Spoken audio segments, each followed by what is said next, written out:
Hello everyone, welcome back to another video. Today's going to be a quick response video to a recent Jordan Peterson video that I saw where he mentioned the Palestinian-Israeli topic again. Now, for those of you who don't know, I previously made a couple of response videos to Jordan Peterson, mainly the one around his interview with Benjamin Netanyahu a couple of months back when Netanyahu was on a campaign, PR campaign in the West to promote himself and his new government.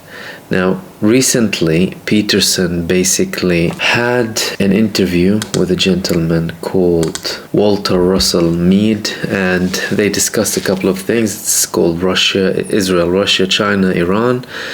Now, my primary reason to comment on what was mentioned is the fact that he again spoke about the Israeli-Palestinian conflict with a change of tone. Now, I'm not going to tell you that the guy is changing his mind or showing any type of remorse, but clearly he's hearing the criticism he has received following his previous videos about the Israeli-Palestinian conflict, and basically he is trying to probably rectify or make his image a little bit more appealing following the harsh criticisms he has received from myself and other people about his videos and his promotion of pro-Zionist figures. Now, I'm not going to delve into the previous videos that I did discuss about him previously, but just to kind of make a note, he has had about 5 to 6 pro-Zionist figures in his podcasts in less than a year, basically, and in many times they have spoken about the Israeli-Palestinian conflict, and he never had any pro-Palestinian figure, whether Palestinian or non-Palestinian, to discuss the topic. Now, just to clarify here, I personally sent direct messages via email, videos, even on Twitter, to Jordan Peterson to offer him talk basically about the Israeli-Palestinian conflict, primarily because I'm a Palestinian who was born in Israel, and I promote a one-state solution that will be fair for everyone: Jews, Christians, Muslims, and followers of no or any other faith. But I've had no response. In the latest interview that he had, he mentioned a couple of things to do with, obviously, Iran, China, Russia, and all of these things, and he mentioned the Israeli-Palestinian conflict. Now, the irony here is when he spoke about Iran, he spoke about this repressive, brutal, theocratic regime, this harsh tone, yet he hasn't mentioned one word about the theocratic, radical, repressive, oppressive new Israeli government that has been burning villages, that has killed over 60 Palestinians since the beginning of the year, injured hundreds, and that has ministers who call for the ethnic cleansing of Palestinians. He mentioned nothing of that.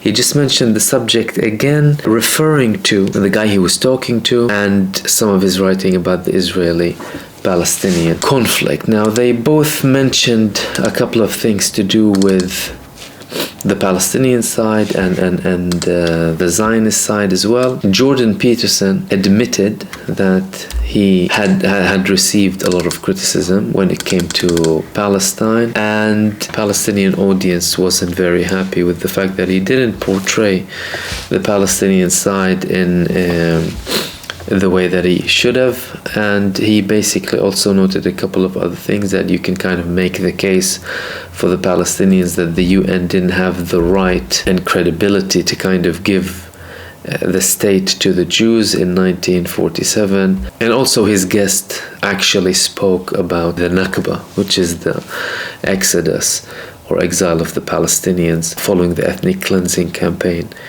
in Israel. He used the term Nakba. Now, not many people use that term, and lots of people try and avoid it as much as possible.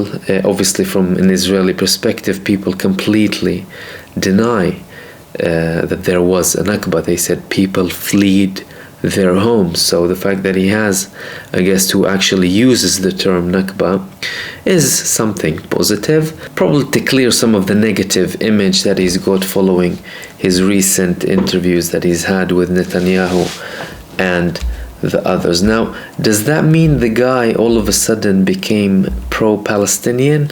Not at all. He's very far from it. I think it's just a simple exercise that he's trying to show here, following the backlash that he received. I don't believe that the guy is genuinely interested in speaking. If he wants to prove us wrong, then the door is open. You're more than welcome, Jordan Peterson, to come and speak to us about the Israeli-Palestinian conflict, especially with someone who is Palestinian, who is from Israel, instead of going to people who are mostly pro-Zionist, because at the end of the day, you're talking to some of the people he spoke about. They don't even have relation on the ground with what's happening. Obviously, unless you're talking about Bibi and his colleagues, some of the other people, they've hardly been to the area. They don't know exactly what's happening in and out. And again, if you talk about an oppressive and an oppressed side, how on earth can you get a clear image and a true reflection of reality without speaking to anyone from the oppressed side?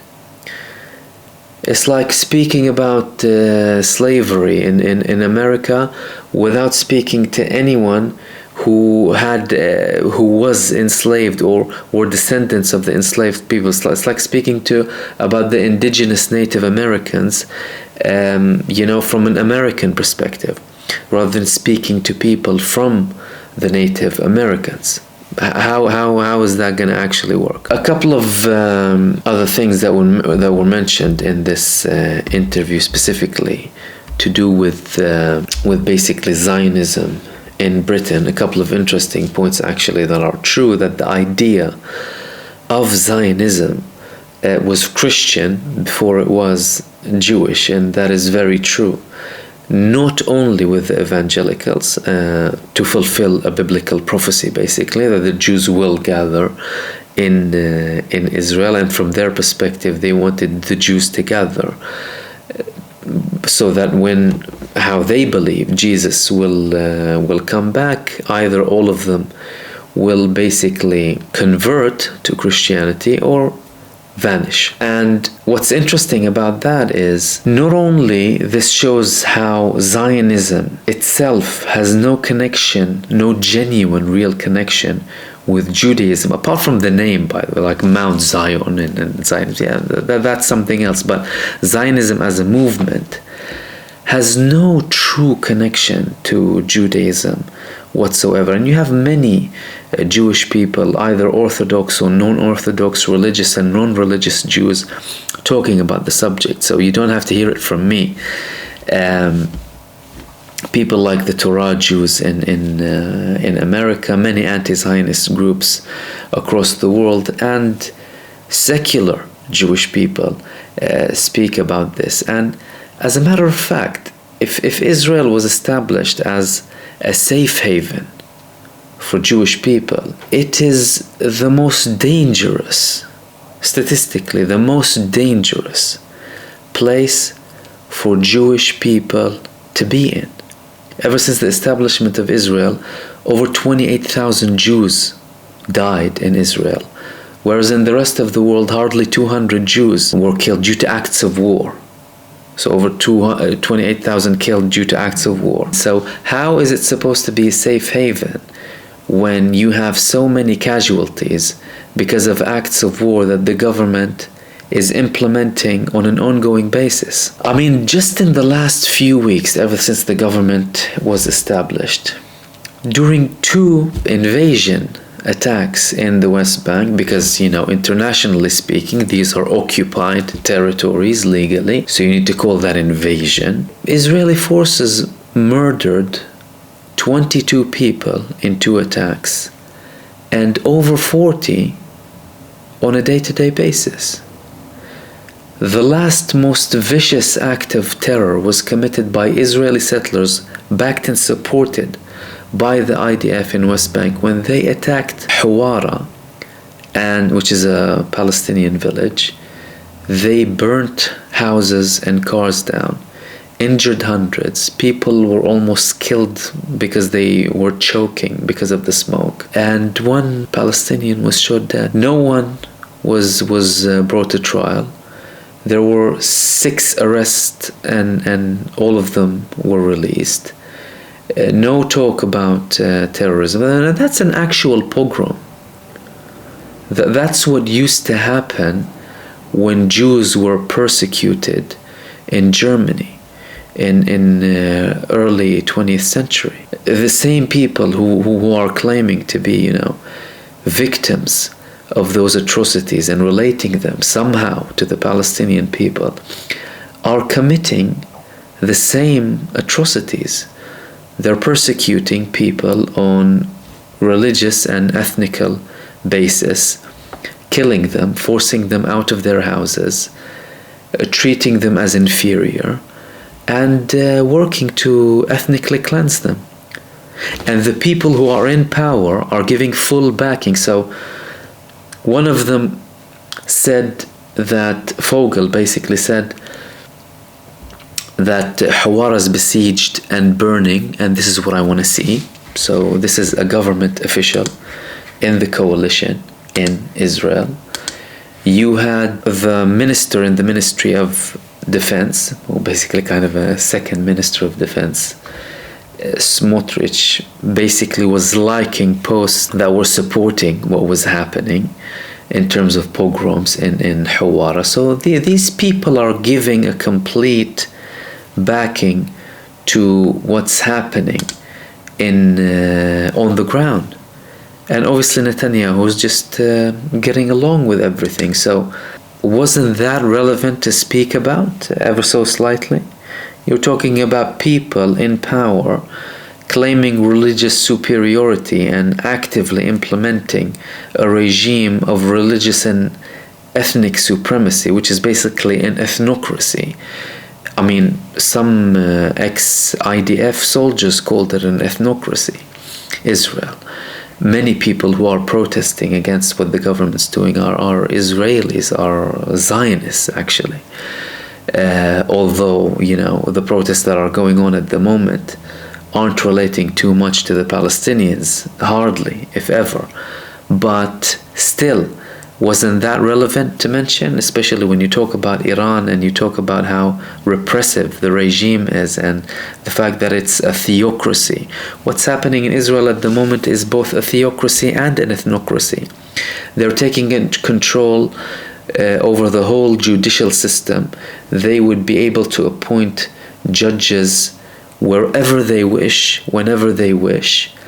And it's just one step from a full-blown dictatorship, basically. Yet somehow it's being portrayed as a normal country, and everyone who's criticizing it is deemed as anti-Semitic in many parts of the world, despite the fact that in Israel itself you can say a lot about Israel. And as a matter of fact, Jews and Zionists say way more than anyone would dare say in Western countries about Israel, yet no one tells them, they're anti-Semitic. That's in short what I wanted to talk about with you guys today. It was important for me to highlight the notes that Jordan Peterson made in his video and the change in tone, plus the recent developments on the ground in Israel, because it doesn't look like these protests against the government and against the